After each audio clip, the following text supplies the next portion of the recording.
ඔයාගේ නම මොකක්ද? මම දන්නවා ජූලි 7 රෑ 7:07ට විශ්වය ඔයාගේ නම කියලා කතා කරනවා. අවුරුද්දේ දවස් 365න් ජූලි 7 විතරයි මේ දොර ඇරෙන්නේ. ඉතින් ඔයා මේ වීඩියෝ එක ස්කිප් කරොත් අවුරුද්දක් ඉන්න වෙනවා. ඉතින් ඒ නිසා ඉයර්ෆෝන් එක දාගෙනම අහගන්න. පහුගිය මාස 6 ඔයාට මහන්සි නේද? මට බෑ කියලා ඇඳ උඩ වාඩි වෙලා හිටිය හැටි, සල්ලි නෑ කියලා දුක්ුණ හැටි, හොඳයි කියලා ෆෝන් එක තියලා අඬපු හැටි, අපිට පුළුවන් කියලා ඔයාම ඔයාට බොරු කිව්වා. ඔයාගේ පවුලේ අය වෙනුවෙන් ඔයා hina වුණා. ඒ හැම දෙෙම විශ්වය දැක්කා. විශ්වය කියනවා මගේ පුතාගේ මගේ දුවගේ කඳුළු බිඳුවක්වත් නිකන් ගියේ නෑ. ඔයාගේ ඒ හැම කඳුලම මැණිකක් කරලා බැංකුවේ තියලා තියෙන්නේ කියලා. 7:07 දොරටුවෙන් මං ඔයාට පොරොන්දු 3ක් එවනවා.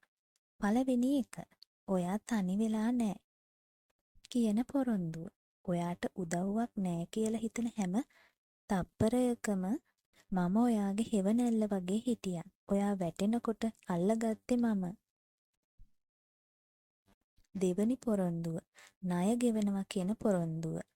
ඔයා දුන්නු ඉවසීම, නිහඬකම, ප්‍රාර්ථනාව ඒ හැම දෙයකටම පොලියේ එක්ක ආපහු එන කාලය ජූලි 7. ඔයාගේ නම උඩ තිබුණ බෑ කියන මුත්තරේ ජූලි 7 ඉරනවා. තුන්වෙනි පොරොන්දුව, දවස් 21 අභිරහස.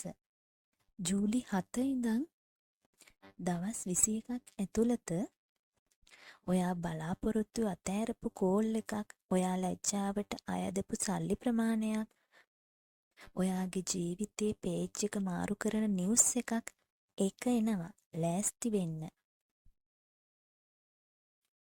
දැන් තප්පර 10ක් ඇස් පියාගන්න.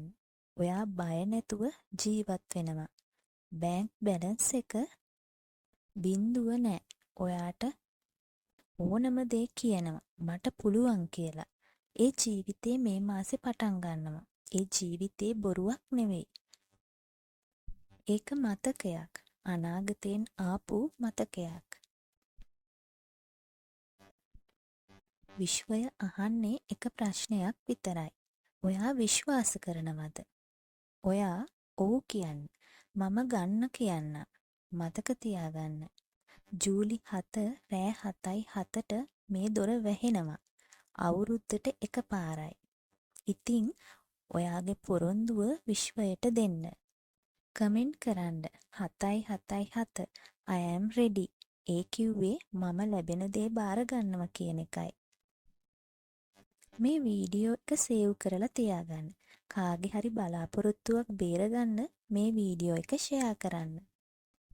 ජූලි 7 රෑ 7:07 මගේ ජීවිතේ අලුත් පරිච්ඡේදයක් පටන් ගන්නවා කියන තෝරා ගැනීම ඔයා කරලා ඉවරයි.